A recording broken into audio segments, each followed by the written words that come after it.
Guys. അപ്പോ ഇവിടെ അപ്പൂപ്പനും അമ്മൂമ്മയും കൂടെ കൊച്ചുമോൻ വരുന്നതിന്റെ ഇരിക്കുന്നത് രണ്ടും കൂടെ കൊച്ചുമോൻ വരുന്നതിന്റെ തകൃതിയായിട്ടുള്ള ഒരുക്കത്തില. ഇന്നലെ പിന്നെ ശരിക്കും പറഞ്ഞാല് പിന്നെ ഇവിടെ ചക്ക ഉപ്പേരിയൊക്കെ വറുത്തു. അത് കഴിഞ്ഞിട്ട് ഇന്നിപ്പോ എന്നോട് അരി പൊടിക്കാൻ പോകാൻ പറഞ്ഞിരിക്കുക. അതായത് കൊച്ചുമോൻ വരുന്നതിന്റെ പലഹാരവും കാര്യങ്ങളും ഒക്കെ ഉണ്ടാക്കാൻ വേണ്ടിയിട്ടേ പിന്നെ കുറെ എന്തൊക്കെ പലഹാരങ്ങളൊക്കെ ഉണ്ടാക്കുന്നുണ്ട്. അവന് ശരിക്കും പറഞ്ഞാൽ പിന്നെ വർഷത്തിൽ 2 പ്രാവശ്യമല്ലേ നമ്മുടെ കൂടെ സ്ഥിരമായിട്ട് നിൽക്കുന്നുള്ളൂ. എന്ന് പറഞ്ഞാല് എനിക്ക് തോന്നുന്നു ക്രിസ്തുമസിനോ ഓണത്തിനോ ഏതെങ്കിലും ഒരു പ്രാവശ്യം.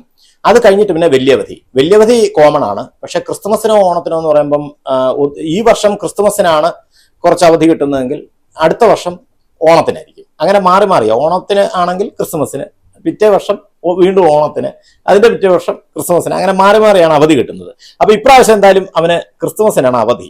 അപ്പൊ ക്രിസ്മസിന്റെ അവധി പ്രമാണിച്ച് 8-ാം തീയതി മോൻ വീട്ടിലെത്തും. അത് കഴിഞ്ഞിട്ട് എനിക്ക് തോന്നുന്നു ഏകദേശം 1 മാസത്തോളം അവന് ലീവുണ്ട്.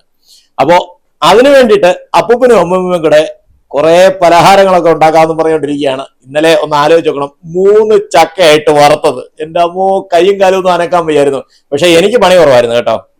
ഞാൻ ചക്കയൊക്കെ ഇട്ടിട്ട് അത് പൊളിച്ച് റെഡിയാക്കി കൊടുക്കുന്ന പണി മാത്രമേ ഉള്ളായിരുന്നു. ഇവര് 3 പേരും കൂടെ കൂടിയാ വറുത്തത്. കണ്ടില്ലായിരുന്നു വീഡിയോയില്. അപ്പോ അതെല്ലാം കൂടെ വറുത്ത് കഴിഞ്ഞപ്പോഴത്തേനും ശരിക്കും പറഞ്ഞാൽ അടുക്കള നിന്ന് പറഞ്ഞ് ഉപ്പാടുവന്നു കേട്ടാ. പിന്നെ ഇനിയിപ്പൊ എന്നോട് അരി പൊടിക്കാൻ പറഞ്ഞിരിക്കുക. എന്തായാലും അവര് ക്ഷീണിച്ചിട്ടില്ല എന്നാണ് എനിക്ക് മനസ്സിലാക്കാൻ സാധിക്കുന്നത്. ഇന്ന് പിന്നെ വേറെന്തൊക്കെ പലഹാരങ്ങൾ ഉണ്ടാക്കാൻ വേണ്ടിയിട്ട് എന്നോട് പറഞ്ഞിരിക്കുക. അമ്മ വന്നേ, അരി എന്തിയമ്മോ? ഇത് പച്ചരിയോ? അതോ? ഞാൻ കാണിച്ചു തരാം. പച്ചരിയും പുഴുക്കലരിയും കൂടെ കുതുക്കാനിട്ടിട്ട് കുതിർത്തില്ലേ? എത്ര നേരം കുതിർത്ത്? കണ്ട ഇത് എത്ര കിലോ ഉണ്ടമ്മോ? 3 കിലോ അരി അരമണിക്കൂർ കുതിർത്ത് വെച്ച്, പിന്നെന്തുവാ,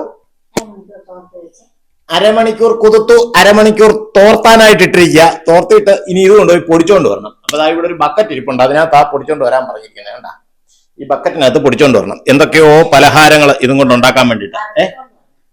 പൊടിച്ച് വറക്കണം ഇല്ലേ? വറക്കണമെന്ന് പറയണം അവരോട്, ഇല്ലയോ? ഈ അരി പൊടിച്ച് വറുത്തോണ്ട് വരണം. അതായത് എന്തോ ഇടിയപ്പപ്പൊടിയുടെ പാകത്തിന് പിന്നെ പൊടിച്ച് വറുത്തോണ്ട് വരാനാണ് പറഞ്ഞിരിക്കുന്നത്. അപ്പൊ ഞാൻ നേരെ പിന്നെ അരി പൊടിക്കാനായിട്ട് പോയിട്ട് വരാം. അങ്ങനെ ഞാൻ അരി പൊടിക്കുന്ന മില്ലിലെത്തി. കണ്ടില്ലേ, ഇതാണ് BV ഫ്ലോർ മില്ലെന്ന് പറഞ്ഞൊരു മില്ലിലാണ് ഞാൻ വന്നിരിക്കുന്നത്. അയ്യോ, അരിയും പൊടിച്ചോണ്ട് ഇനി നേരെ വീട്ടിൽ ചെല്ലണം. അപ്പോൾ ഇത് അരി വറുത്ത് പൊടിക്കണമെന്നാണ് പറഞ്ഞേക്കുന്നത്. അപ്പോൾ വറുത്ത് പൊടിക്കണമെന്നുണ്ടെങ്കിൽ കുറച്ച് സമയം എടുക്കുമെന്നാണ് എനിക്ക് തോന്നുന്നത്. അപ്പോൾ അതൊരു ചെറിയ വിഷയമാണ്. അയ്യോ, നല്ല ജോലി തന്നെ. ഇവിടെ ഞാൻ മിക്കവാറും ഗോതമ്പും അരിയും ബാക്കിയുള്ള സാധനങ്ങളും ഒക്കെ ഇവിടെയാണ് വന്ന് പൊടിക്കുന്നത്. ഇവിടെ നമ്മുടെ ഒരു പുള്ളിക്കാരി ഉണ്ട്. നമുക്കധികം വലിയ ലേറ്റ് ആകത്തൊന്നുമില്ല, വലിയ സമയമൊന്നും എടുക്കത്തില്ല. പുള്ളിക്കാരി പെട്ടെന്ന് തന്നെ പൊടിച്ചെല്ലാം സെറ്റ് ചെയ്ത് റെഡിയാക്കി തരും. അതുകൊണ്ട് ഞാൻ ഇവിടെ തന്നെ മിക്കവാറും കൊണ്ടുവന്ന് കൊടുക്കാറുണ്ട്. കണ്ടില്ലേ, ഇത് നല്ലൊരു മില്ല. ഇവിടെ ഇപ്പം കുറച്ചുകൂടൊക്കെ ഇത് പുതുക്കിയിട്ടുണ്ട്. എന്ന് പറഞ്ഞാൽ പുതുക്കി എന്ന് പറഞ്ഞു കഴിഞ്ഞാൽ ഇവിടെ കണ്ടില്ലേ, ഒരു ഗ്ലാസ് ഇട്ട് ഒരു അലമാരയൊക്കെ വെച്ചിട്ട് അവർ തന്നെ സാധനങ്ങൾ പാക്ക് ചെയ്ത്, മുളക് പൊടി, മല്ലിപ്പൊടി, അതുപോലെ അരിപ്പൊടി എല്ലാം പാക്ക് ചെയ്ത് റെഡിയാക്കി വെച്ചിട്ടുണ്ട്. അപ്പം അതുകൊണ്ട് നമുക്ക് പിന്നെ വേണമെന്നുണ്ടെങ്കിൽ അരി കുതിർത്ത് കൊണ്ടുവന്നാലും പൊടിച്ചു തരും, അല്ലാന്നുണ്ടെങ്കിൽ അവർ തന്നെ ആയാലും പൊടിച്ചു തരും. അവരെ പൊടിച്ചു വെച്ചിരിക്കുന്നത് നമുക്ക് വാങ്ങിക്കുകയും ചെയ്യാം. പക്ഷേ ഒരു ചെറിയ വിഷയമുള്ളത്, ഇപ്പം അമ്മച്ചി പറഞ്ഞത്, നമുക്ക് ഇത് പൊടിച്ചു തരാനാണെങ്കിൽ കുഴപ്പമില്ല, ഇപ്പം തരാം. പക്ഷെ വറക്കണമെന്നുണ്ടെങ്കിൽ കുറച്ച് താമസം എടുക്കും. വൈകിട്ട് 4 മണിക്ക് വരാനാണ് പറഞ്ഞിരിക്കുന്നത്. അപ്പം നമുക്ക് പോയിട്ട് 4 മണിക്ക് വരാം. ഞാനങ്ങനെ അത് കഴിഞ്ഞിട്ട് നേരെ ഒരു ഷാർജ ഷേക്ക് കുടിക്കാനായിട്ട് നമ്മുടെ മൈനയും എന്ന് പറഞ്ഞ ബേക്കറി ഞാൻ കഴിഞ്ഞ വീഡിയോയിൽ കാണിച്ചിട്ടുണ്ടായിരുന്നു. അപ്പോൾ അവിടെ കയറിയതാണ്. സത്യം പറഞ്ഞാൽ എനിക്ക് നല്ല വിശപ്പുണ്ടായിരുന്നു. കാരണം ഞാൻ രാവിലെ ഒരു 2 ദോശ തിന്നിട്ടുള്ളൂ. അപ്പോൾ അതുകൊണ്ട് മൈനയും ബേക്കറി കയറി ഷാർജ കുടിച്ചിട്ട് നേരെ വീട്ടിലോട്ട് പോകാമെന്ന് വെച്ച് കയറിയാണ്. പക്ഷേ ഷാർജ കിട്ടിയില്ല. ഞാൻ ഈ ടെൻഡർ കോക്കനട്ടിൻ്റെ കാര്യം പറഞ്ഞപ്പം ഇത് ഷാർജ ഇല്ല, ഷെയ്ക്കായിട്ട് അടിച്ചു തരാമെന്നാണ് പറഞ്ഞത്. നല്ല ടേസ്റ്റാണ് കേട്ടോ, ഞാൻ നേരത്തെ കുടിച്ചിട്ടുണ്ട്. ഞാൻ മിക്കവാറും അങ്ങോട്ടും ഇങ്ങോട്ടും ഒക്കെ പോകുന്ന സമയത്ത് ഇവിടെ കയറി ഓരോ ഷാർജ കുടിക്കാറുണ്ട്.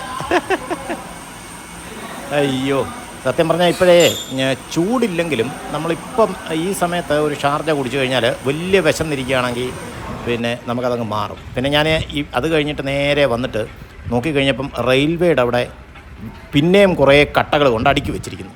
അപ്പോൾ ഒരു ക്രെയിൻ അവിടെ നിന്നിട്ട് അതെല്ലാം സെറ്റ് ചെയ്ത് കയറ്റുന്ന കാഴ്ചയാണ് ഞാനിപ്പോൾ കണ്ടത്. ഇപ്പം ഞാനിത് കാണിക്കാൻ കാര്യം എന്താണെന്ന് വെച്ച് കഴിഞ്ഞാൽ ഈ കട്ടകൾ അടുക്കിയിരിക്കുന്നത് എന്തിനാണെന്നൊന്ന് പറയാൻ വേണ്ടിയിട്ടാണ്. കാരണം ഈ കട്ടകൾ അടുക്കിയിരിക്കുന്നത് ഈ വെയിറ്റ് മെയിൻറ്റെയിൻ ചെയ്യാൻ വേണ്ടിയിട്ടാണ് എന്നാണ് അവർ പറഞ്ഞത്. അതായത് വെയിറ്റ് ടെസ്റ്റ് ചെയ്യാൻ വേണ്ടിയിട്ട്, മെയിൻറ്റെയിൻ ചെയ്യാനല്ല ടെസ്റ്റ് ചെയ്യാൻ വേണ്ടിയിട്ട്. അതായത് വെയിറ്റ് ടെസ്റ്റ് എന്ന് പറഞ്ഞാൽ ഏകദേശം 19 കണ്ണി എന്ന് പറഞ്ഞാൽ എനിക്ക് അറിഞ്ഞുകൂടാ. 19 കണ്ണി എന്ന് പറഞ്ഞാൽ എനിക്കൊന്നൊരു 19 ലോറിയുടെ വെയിറ്റ് വരും. അങ്ങനെ 19 കണ്ണിയാണ് കണ്ണി വെയിറ്റാണ് ഇതേ കയറ്റുന്നതെന്നാണ് പറഞ്ഞത്. അത്രയും വെയിറ്റ് വെച്ച് ഇത് ടെസ്റ്റ് ചെയ്യും, ആ വണ്ടിയുടെയൊക്കെ ബലം അറിയാൻ വേണ്ടിയിട്ടാണ്. അങ്ങനെ ഞാൻ തിരിച്ച് വീട്ടിലോട്ട് വന്നപ്പോഴത്തേനും നമ്മുടെ ബെല്ലക്കുട്ടനെ കെട്ടിയിട്ടിട്ടാണ് ഞാൻ പോയത്. കാരണം വീട് ഗേറ്റ് തുറന്നിട്ട് കഴിഞ്ഞാൽ ഇവന് ഓടുമെന്നുള്ളത് കൊണ്ട് ഞാനിവനെ കെട്ടിയിട്ടിട്ടാണ് പോകുന്നത്. ആശാൻ കിടന്നുകൊണ്ട് ഭയങ്കര പുകല് കാണിച്ചുകൊണ്ടിരിക്കുക. അവനെ ഈ കെട്ടിയിടുന്നത് ഭയങ്കര ദേഷ്യമാണ്. കാരണം മിക്കവാറും ഞാൻ അവനെ അഴിച്ചു വിട്ടിരിക്കുകയല്ലേ, അതുകൊണ്ട് അവൻ മോനെ പിന്നെ 8-ാം തീയതി വരുന്ന സമയത്ത് പലഹാരം ഉണ്ടാക്കാനെന്നും പറഞ്ഞുകൊണ്ട് എന്നെ കൊണ്ട് പൊടിപ്പിച്ച അരി പിന്നെ ഇപ്പം എടുത്ത് അമ്മയും മോളും കൂടെ അതുകൊണ്ട് ഇടിയപ്പം ഉണ്ടാക്കിക്കൊണ്ടിരിക്കുക. അയ്യോ, ഇനി ബാക്കി എന്തെങ്കിലും കാണുമോ എന്തോ. കോരി ഒഴിച്ചു കഴിഞ്ഞു. ഇനി അവൻ വരുമ്പോഴത്തേന് ഈ സാധനം കിട്ടുമോ എന്തോന്ന് അറിയത്തില്ല. ഇന്നിപ്പം ഏകദേശം 4 ആയതേ ഉള്ളൂ. 5 അല്ല, ഇന്ന് 5 ആയി. 6, 7, 8 3 ദിവസമേ ഉള്ളൂ. 3 ദിവസം കഴിയുമ്പോൾ ചെറുക്കം വരും. അപ്പോഴത്തേനൊക്കെ ഇരിക്കുമായിരിക്കും. കാരണം 3 കിലോ പിടിപ്പിച്ച് വെച്ചിട്ടുണ്ട്. ഇത്രയൊന്നും എന്തായാലും പിന്നെ 7 ദിവസം കൊണ്ട് തീരത്തില്ല. ഇനി ഇത് തന്നെ ഉണ്ടാക്കി തീർക്കാനാണോ മറ്റു പലഹാരങ്ങളും എല്ലാം ഉണ്ടാക്കാനാണോ എന്ന് എനിക്ക് അറിയാൻ വയ്യ. കുറെ പലഹാരങ്ങൾ ഉണ്ടാക്കാനെന്ന് പറഞ്ഞുകൊണ്ട് എന്നെ കൊണ്ട് അരി പിടിപ്പിച്ചത്. അപ്പൊ എനിക്ക് ഇന്നിപ്പം ഇടിയപ്പൊക്കെ തിന്നേച്ച് നേരെ ശ്രീവരാഹം വരെ പോകണം. അപ്പൊ ശ്രീവരാഹത്തിൽ നിന്നിട്ട് അവിടെ കുറച്ച് കാര്യങ്ങളുണ്ട്. അപ്പോൾ എന്റെ കൂടെ ഞാൻ നിങ്ങളെ കൂടെ ശ്രീവരാഹത്തിൽ കൊണ്ടുപോകാം. ഞാനിപ്പോൾ നിൽക്കുന്നത് ശ്രീവരാഹത്ത് പിന്നെ മാധ്വ തുളു സമാജത്തിന്റെ ഒരു ഹനുമാൻ ക്ഷേത്രത്തിലാണ്. ഇതാണ് മാധ്വ തുളു ബ്രാഹ്മണ സമുദായത്തിന്റെ ഒരു ആഞ്ജനേയ സ്വാമി ക്ഷേത്രം. ശ്രീ ആഞ്ജനേയ ക്ഷേത്രം ബ്രഹ്മസ്വം വക എന്നാണ് എഴുതിയിരിക്കുന്നത്. സത്യത്തിൽ വളരെ ഭക്തിസാന്ദ്രമായ അന്തരീക്ഷത്തിലുള്ള ഒരു ക്ഷേത്രമാണ് കേട്ടോ. ഇത് പിന്നെ നമ്മളിങ്ങോട്ട് കയറി വരുന്ന വഴിക്ക് തന്നെ കണ്ടില്ലേ, രസീത് കൗണ്ടറുകളും കാര്യങ്ങളും ഒക്കെയാണ്. ഇങ്ങോട്ട് കയറി വരുമ്പോൾ കണ്ട വിശേഷ ദിവസങ്ങൾ, ഈ ക്ഷേത്രത്തിലെ വിശേഷ ദിവസങ്ങൾ ഡിസംബറിൽ അത് എഴുതി വെച്ചിട്ടുണ്ട്. അങ്ങനെ ഓരോ മാസങ്ങളിലും വിശേഷ ദിവസങ്ങൾ, അതേപോലെ വഴിപാട് വിവരങ്ങളൊക്കെ വിശദമായിട്ട് എഴുതി വെച്ചിട്ടുണ്ട്. പിന്നെ അതുകൂടാതെ ഇവിടെ ഇവിടെ പിന്നെ ക്ഷേത്രം തുറക്കുന്നതും അതേപോലെ ക്ഷേത്രത്തിലെ പൂജാതി കർമ്മങ്ങളും നട അടയ്ക്കുന്നതുമായിട്ടുള്ള വിശദമായ വിവരങ്ങളാണ് ഇവിടെ എഴുതി വെച്ചിരിക്കുന്നത്.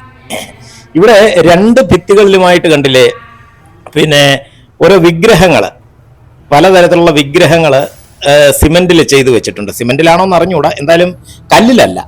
വിഗ്രഹങ്ങൾ ഇങ്ങനെ കൊത്തിവെച്ചിട്ടുണ്ട്. നമ്മുടെ ഋഷിവര്യന്മാരുടെയൊക്കെ വിഗ്രഹങ്ങളാണ് ഒരു സൈഡിൽ. ഇവിടെ ശ്രീ മാധവാചാര്യയുടേത്, അത് കഴിഞ്ഞ് തൊട്ടടുത്തായിട്ട് ഇത് ശ്രീ രാഘവേന്ദ്ര, അതേപോലെ അവരുടെയൊക്കെ ധ്യാന ശ്ലോകങ്ങളും അതിന് താഴെയായിട്ട് എഴുതി വെച്ചിട്ടുണ്ട്. വളരെ ഭക്തിസാന്ദ്രമായ ഒരു അന്തരീക്ഷത്തിലൊരു അമ്പലം കേട്ടോ. ഞാൻ സത്യം പറഞ്ഞ ഇവിടെ ശ്രീ വാദിരാജ, ഞാൻ സത്യത്തിൽ ഇവിടെ ആദ്യമായിട്ട് വരിക കേട്ടോ. ശ്രീ ശങ്കരാചാര്യ സ്വാമികളുടെ ഒരു വിഗ്രഹം,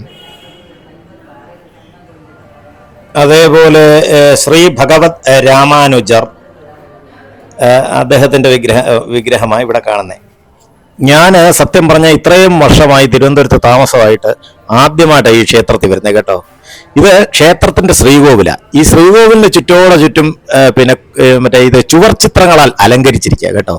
ഇവിടെ ശരിക്കും വിഗ്രഹത്തിന്റെ ഫോട്ടോ എടുക്കരുതെന്ന് പറഞ്ഞിട്ടുണ്ട്. അപ്പൊ അതുകൊണ്ട് ഞാൻ ബാക്കിയുള്ളതിനൊക്കെ പെർമിഷൻ കിട്ടി എനിക്ക് കേട്ടോ. വിഗ്രഹത്തിന്റെ എടുക്കത്തില്ല ഞാൻ. ഇത് ശ്രീകോവിലിനോട് ചേർന്നുള്ള തിടപ്പള്ളി എന്ന് പറഞ്ഞാൽ ഭഗവാന് നിവേദ്യമൊക്കെ വെച്ചു കൊടുക്കുന്ന ഒരു സ്ഥലമാണ് കേട്ടോ. ഇവിടെ നിവേദ്യ പാത്രങ്ങളും എല്ലാം അടുക്കി വെച്ചിട്ടുണ്ട്. ഇതെനിക്ക് തോന്നുന്നു അന്നദാന മണ്ഡപമാണെന്ന് തോന്നുന്നു കേട്ടോ. അന്നദാനമൊക്കെ നടക്കുന്ന വിശാലമായൊരു മണ്ഡപം. ആ മണ്ഡപത്തിൽ നിന്ന് തന്നെ മേപ്പോട്ട് കയറാനുള്ള സ്റ്റെപ്പും ഒക്കെ ഉണ്ട്. അപ്പോൾ ഇതിൻ്റെ മുകളിലും കാണും കേട്ടോ. മുകളിൽ നിലകളുണ്ടെന്ന് തോന്നുന്നു. മുകളിലൊരു നിലയുണ്ട്, ശരിയാ. ഇങ്ങോട്ട് കയറി വന്നപ്പോഴേ, പക്ഷെ ഫ്രണ്ട് കണ്ടാൽ അങ്ങനെ മുകളിലൊരു നിലയുള്ളതായിട്ട് തോന്നത്തില്ല. ഇവിടെ വേറൊരു ചെറിയ ഉപദേവ പ്രതിഷ്ഠ. അതുപോലെ ഇത് തൻ്റെ നിവേദ്യം ഇട്ട് വെച്ചിരിക്കുന്നത് കേട്ടോ. നമുക്കൊക്കെ വേണമെങ്കിൽ എടുത്ത് കഴിക്കാം. ഇത് ചാണക്കല്ലിൻ്റെ പുറത്താ ഒരു പാത്രം വെച്ചിട്ട് അതിലാണ് ഗണപതി ഹോമത്തിന്റെ ആണെന്ന് തോന്നുന്നു. ഈ ചാണക്കല്ലെന്ന് പറഞ്ഞാൽ പണ്ട് കാലങ്ങളിൽ ഈ ചന്ദനം അരച്ചെടുക്കുന്ന ഒരു സംവിധാനമാണ്. ഇപ്പോൾ ശരിക്കും പറഞ്ഞാൽ പിന്നെ മിക്ക ക്ഷേത്രങ്ങളിലും പുനരുദ്ധാരണമൊക്കെ നടന്നു കഴിഞ്ഞാൽ പിന്നെ ഈ സാധനം ഒന്നും കാണാറില്ല. പഴയ കാലങ്ങളിൽ ക്ഷേത്രങ്ങളിലൊക്കെ നിർബന്ധമായിട്ടും ചാണ ഉണ്ടായിരുന്നു. ഇപ്പം പിന്നെ കൂടുതലും ചാണയ്ക്ക് പകരം എല്ലാവരും ഈ ചന്ദനം വാങ്ങിയല്ലേ ചെയ്യുന്നത്, ചന്ദന കട്ടകളെ. അയ്യോ, ഇവിടെ ഫ്രണ്ടിൽ ഒരു ചെറിയ ഉപദേവനുണ്ട് കേട്ടോ. നമ്മൾ ഇപ്പുറത്തെ ഭാഗത്തോട്ട് വരുമ്പോൾ കണ്ട് ഇത് ആവണിപ്പലകയാണ്. അതായത് ഈ പൂജാതി കർമ്മങ്ങളൊക്കെ ചെയ്യുമ്പോൾ വാലുള്ള ഒരു പലക, അതിലിരുന്ന് വേണം പൂജാകർമ്മങ്ങൾ ചെയ്യാനെന്നൊക്കെയാണ് പറയാറ്. ഇവിടെ ഗണപതിയുടെ ഒരു വിഗ്രഹം, ഇതിന്റെ തൊട്ടിപ്പുറത്തുണ്ട്. ഒന്ന് അവിടെ ഇരിക്കുന്ന 4 എണ്ണം ചെറുതാണ്, ഇത് കുറച്ച് വലുതാ. ഇതിന്റെ താഴെ ഇരിപ്പുണ്ട് ആവണിപ്പലകള് പലകകള്. ഇത് ആഞ്ജനേയ സ്വാമിയുടെ ഒരു വിഗ്രഹം, ഇവിടെ ശ്രീകൃഷ്ണന്റെ ഒരു വിഗ്രഹം. അങ്ങനെ 2 ഭിത്തികളിൽ, ഒരു ഭിത്തികളിൽ ഭഗവാന്മാരും മറ്റേ ഭിത്തിയിൽ പിന്നെ ഇവിടെ ഗരുഡൻ. ഇത് കണ്ടില്ലേ, എനിക്ക് തോന്നുന്നു ഇത് എഴുന്നള്ളത്തിനൊക്കെ എടുക്കുന്ന ഒരു സാധനമാണെന്ന് തോന്നുന്നു. ഇവിടെ ദേവിയുടെ ഒരു വിഗ്രഹം. സത്യം പറഞ്ഞ ഇത് സ്ഥിതി ചെയ്യുന്നത് നമ്മളെ തെക്കേനടയിലാണ് കേട്ടോ. അതായത് ക്ഷേത്രത്തിന്റെ പത്മനാഭസ്വാമി ക്ഷേത്രത്തിന്റെ തെക്കേനടയിൽ കുറച്ചിങ്ങ് ഉള്ളിലോട്ട് കയറി വരുമ്പോഴാണ് ഈ ക്ഷേത്രം. ഇവിടെ കണ്ടില്ലേ, ഇവിടെ ചിരാതും അതേപോലെ തന്നെ നാരങ്ങ വിളക്കുമൊക്കെ കത്തിച്ചു വെച്ചിട്ടുണ്ട്.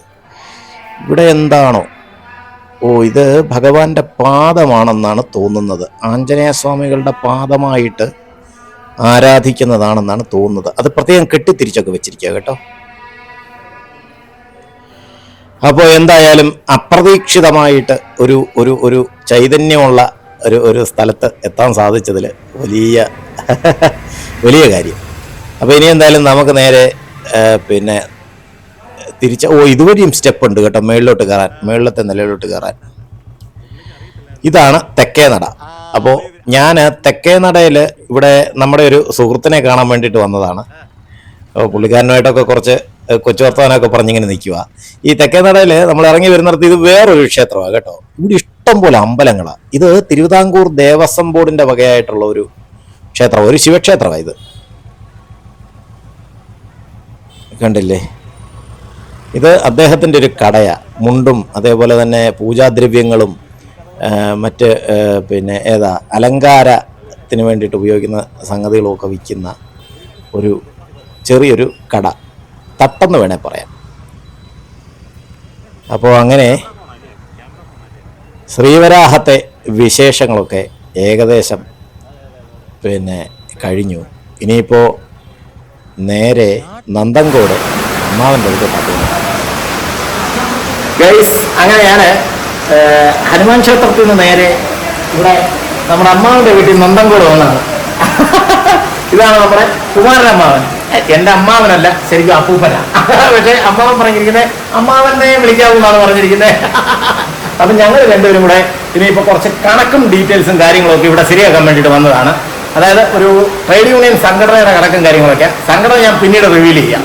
എന്നിട്ട് നമുക്കൊന്ന് തുടങ്ങാം പരിപാടി. ഞങ്ങൾ ഇവിടെ കുറച്ച് കണക്കും കാര്യങ്ങളും ഒക്കെ റെഡിയാക്കി സെറ്റ് ചെയ്യാൻ വേണ്ടി വന്നതാണ്. അത് കണ്ടില്ലേ, ഒരുപാട് പേപ്പർ വർക്കും കാര്യങ്ങളൊക്കെ ഇഷ്ടം പോലെ തീർക്കാനുണ്ട്. നല്ല ജോലിപ്പാടാണ്. അപ്പോൾ ഞങ്ങൾ ഏകദേശമൊക്കെ കുറച്ച് കാര്യങ്ങളൊക്കെ ഇന്നലെ തന്നെ അമ്മാവൻ ചെയ്തു വെച്ചു.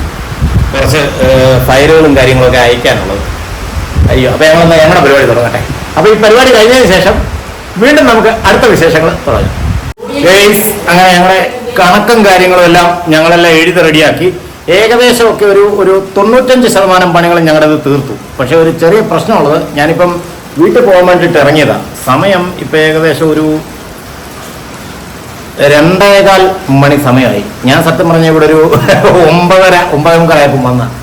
പക്ഷെ ഒരു ചെറിയ പ്രശ്നം പറയാം, ഉച്ചയായപ്പോഴത്തേനും നല്ല കിടിലം മഴ. കണ്ടില്ലേ, ഇതിപ്പോൾ എന്ത് ചെയ്തിട്ടുണ്ടോ, മഴയും പിടിച്ചോണ്ട് എന്തായാലും നനഞ്ഞു പോകുന്ന കാര്യം വലിയ ബുദ്ധിമുട്ടാണ്. ഇവിടെ വർക്ക് നടക്കുമായിരുന്നു. ഇപ്പോൾ കണ്ടില്ലേ, ഇതിൻ്റെ ഓപ്പോസിറ്റിലുള്ള ഒരു വസ്തുവിൽ വർക്ക് നടക്കുമായിരുന്നു. പണിക്കാരും എല്ലാം കയറി പോയി, വേറെ നിവൃത്തിയൊന്നുമില്ല മഴ കാരണം. ഇനിയിപ്പോൾ എന്തായാലും മഴ തോന്നിട്ടേ പോകാൻ പറ്റുള്ളൂ. കാരണം ഞാൻ സ്കൂട്ടറിലാണ് വന്നേ, കാറൊന്നും എടുത്തില്ല. അയ്യോ നല്ല കുഴപ്പി, ഞാൻ ചോറും കൊണ്ടിട്ടില്ല. കാരണം ഇപ്പം അമ്മാവൻ തരാഞ്ഞിട്ടല്ല, പിന്നെ വേറെ ഒന്നും കൊണ്ടല്ല. എനിക്ക് നേരെ വീട്ടിൽ ചെന്നിട്ട് വേണം ചോറ് തരാനായിട്ട്. അതായത് ഞാൻ ഏകദേശം ദോശ കഴിച്ചത് ഇവിടുന്ന് തന്നെ. അപ്പോൾ ദോശ കഴിച്ചപ്പം ഏകദേശം ഒരു 10-10:30 സമയമായി. അമ്മാവനെ എനിക്ക് വന്ന് ദോശ വെച്ചിട്ട് വന്നു. പക്ഷേ ഇനിയിപ്പം അതുകൊണ്ട് വിശക്കുന്നില്ല. ഇനിയിപ്പോൾ വീട്ടിൽ ചെന്നിട്ടേ ചോറ് തന്നുള്ളൂ. അപ്പോൾ എൻ്റെ ജേണി ബൈ ദീപിൻ്റെ ഇന്നത്തെ വീഡിയോ ഇവിടെ നിർത്തുന്നു. വീഡിയോ ഇഷ്ടപ്പെടുകയാണെങ്കിൽ സബ്സ്ക്രൈബ് ചെയ്യണം, ലൈക്ക് ചെയ്യണം, ഷെയർ ചെയ്യണം, കമന്റ് ചെയ്യണം. അപ്പൊ അടുത്ത വിശേഷങ്ങളുമായിട്ട് അടുത്ത വീഡിയോയിൽ വരുമ്പോഴേക്കും എല്ലാവർക്കും ബൈ.